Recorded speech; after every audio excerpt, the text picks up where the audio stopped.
Good afternoon, everybody, and I'll thank you in advance for your attention. So what I'm going to talk about today is leading trends in software security, very specifically software security. It's relevant to any firms that are creating software or maintaining and managing software that's supplied by their suppliers. So first of all, I just want to explain who Synopsys is, in case you have not heard of them. I need to do this less now as we're kind of growing. But we're a software security solutions company. More specifically, in the software integrity group where I work, that's what we do. I won't go through all this, but we're toppiest, rightiest, as the marketing people like to say, by some very well-recognized analysts. It's a $5 billion company, 20,000 staff, and of which a significant chunk of that is a software integrity group, which is where I work. So what do? We supply software security consulting services and technology. So tactical solutions, technology-wise, to help firms build security into their software. And consulting services and managed services, be it strategic or at a tactical level, in order for firms to be able to implement programs like software security initiatives. One of the things that we do in there is something called the BCM. The BCM is the Building Security and Maturity Model, and I'll talk a little bit about that in the next slide. And then the rest of the talk, I will talk about the trends that we've noticed coming from the numbers that we observe through our yearly project, which is the BCM study. So the Building Security in Maturity Model, it's recognized globally. It's measured over 600 software security programs. So I just wanted to qualify that. That is not just a program that some small company does. If you download the BCM report, go to bcm.com. It's free. It's released under Creative Commons. You will see the list of firms that are publicly happy to acknowledge that they are BCM participants. We started in 2008, and since then we've analyzed the activity of 254 firms.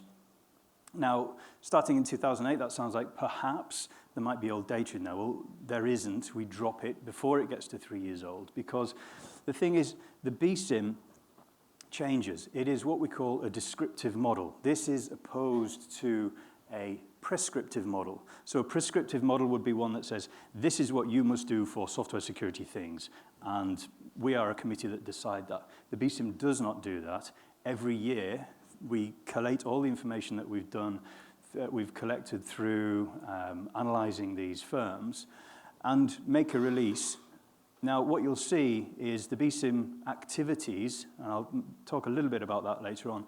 The BCM activities come and go as they become more common or less common. Sometimes we create new activities if we see enough firms start to do something new. So the BCM is a reflection of the state of the art of software security in the industry today. So the buzzwords that you hear today, you might see become actually significantly represented in the BCM in 3 or 4 years' time as firms really start to get to grips with it and mature. So mainly it's financial services firms that are working with us in the BCM, but there's representation from various verticals. We have to have a significant amount of firms in a vertical for us to be able to create a vertical because of data anonymity. So the BCM is a really useful way for you to understand what your firm is doing. Like I say, firms engage with us and we perform BCMs for them, or you could download the BCM yourself, take a look at the scorecard, and try and do some kind of assessment of your own status. The other thing the BCM provides is information relating to what other firms in the industry are doing. So you can say, well, hey, what are other financial services firms doing? And perhaps I should be doing that, or maybe I'm spending too much effort in this one particular area. Maybe I need to tone that back down and reinvest elsewhere. Okay, so yeah, and if you want to see how the BCM works, that's another talk. I've only got 15 minutes, so I'm going to just go straight into the trends that we've observed over the last between 5 and 1 years. So the software security group, the unit inside the organization that is tasked with implementing security in the software that the firm either produces or maintains or implements. The number of stakeholders that they deal with is changing. More specifically, it's going up, right? A long time ago, the software security group had to deal with engineers. pretty much developers, QA people, people touching the code. And maybe the compliance people who work with regulators to say, you must do these things, or at least have these controls in your code. What's happened due to digital transformation, cloud transformation, is the number of stakeholders has got incredibly broad. So software security groups need to evangelize more and build bridges with operations, cloud security, container security, orchestration security, and so on. Now, all of these units have got a kind of common goal, and they need to create secure software or deploy secure software. And the software security group is the division of the firm that kind of glues all of this together and helps a firm achieve its common goal, which is to produce, maintain secure software and avoid vulnerabilities and flaws. So another trend that we've seen is software security is being integrated throughout the developer tool chain. I'm not going to talk about waterfall development, but what I am talking about is waterfall security. So this is something from 10 or 15 years ago, again. This is really kind of how it started. Whereas the firms, the development teams are creating software, right? And you've got the likes of Amazon, which I read are doing 2,300 releases per day. So it's a long, long ago, it was like, a 6-month project and there was a release. But security was, and sometimes still is, although we see far less of this now, is just doing an assessment at one point in time, be it a year or every month or so, or maybe on a major release. The thing is, development has, of course, evolved, and security needs to evolve. So what we're seeing is security tools are becoming part of the developer's tool chain and being used all the way throughout the software development lifecycle and the cycles, bi-weekly cycles that goes through. And what the engineers are doing is implementing small contextual checkpoints along the way. So previously we saw that there was, since around probably about when the BCM started, people started talking about shift left. And now what we're seeing is shift everywhere. So this is a trend that we've seen coming out of the numbers from the BCM. Now this is a qualitative study. If you want to see the actual numbers, take a look at the BCM Trends and Insight report, the Trends and Insight report from bcm.com, and you'll get a lot more information than what I can present in this short time here. So long ago, firms started with penetration testing. So it's not necessarily the most efficient way to find vulnerabilities in software, but it is something that's relatively straightforward to implement. You hire some people, you hire a firm, they come in and they tell you how good or bad your software is regarding security. Now, what firms needed then to do is to start shifting left because this isn't pen testing isn't the most efficient way to find vulnerabilities. So they started looking at the code that the engineers were producing. They might run some static analysis software against it centrally.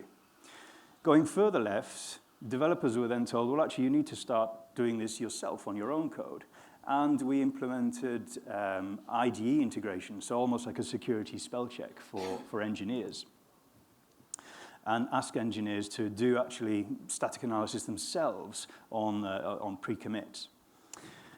And then going even further left, we started talking to security architects.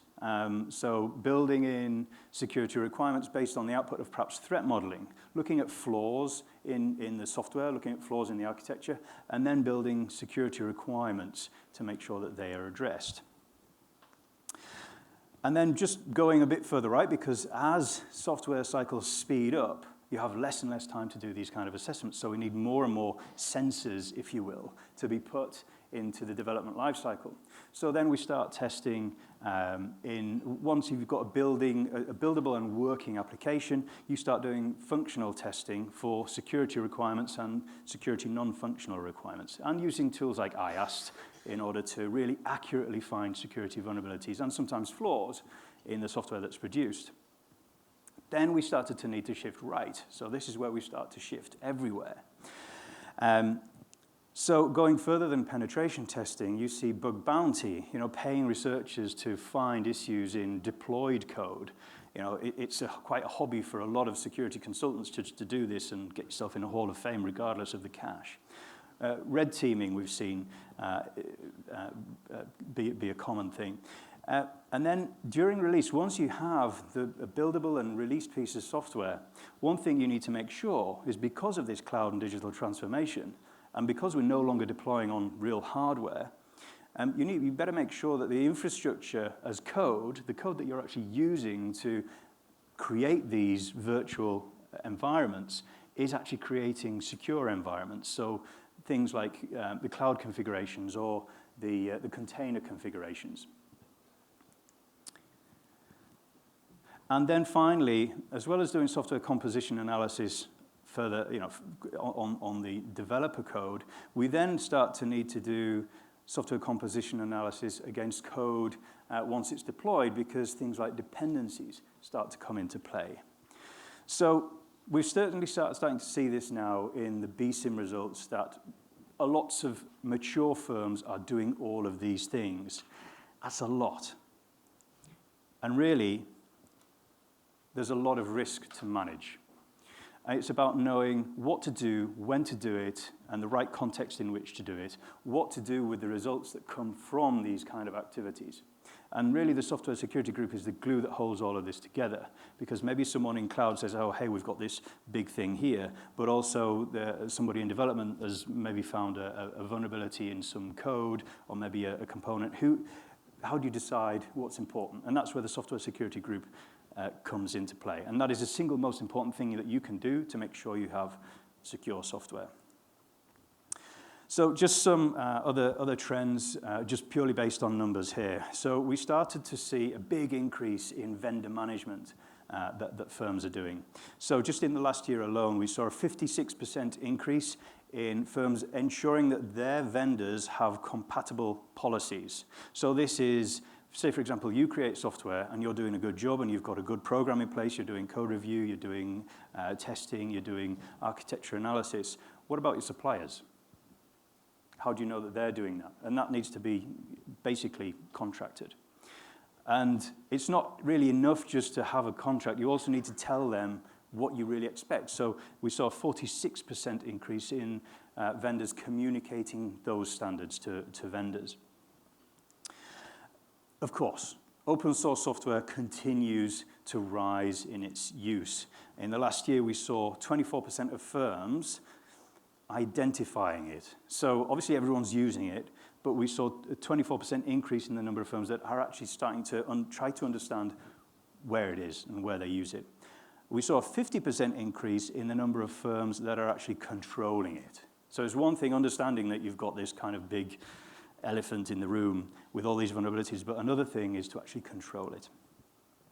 Moving beyond open source, firms start to create software bill of materials for their deployed applications and for code repositories. So we saw a 30% increase in firms creating a bill of materials, and we created a new activity, which was to perform composition analysis on code repos.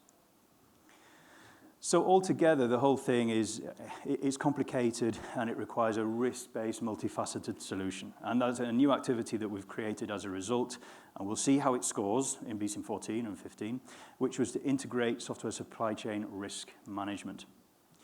So just as I'm running out of time, the two things that don't necessarily come from the data, but two things that I'm very much aware of, something that's happening now, is the Digital Operational Resilience Act. And I just wanted to mention this really because of Articles 25, 26, and 27, which largely states do threat-led penetration testing, something we've always advocated and always pushed our customers to do. So it's not just do a pen test, but understand the context, understand the threat intelligence, understand the threat models on the software that you're going to test, and then do that kind of assessment.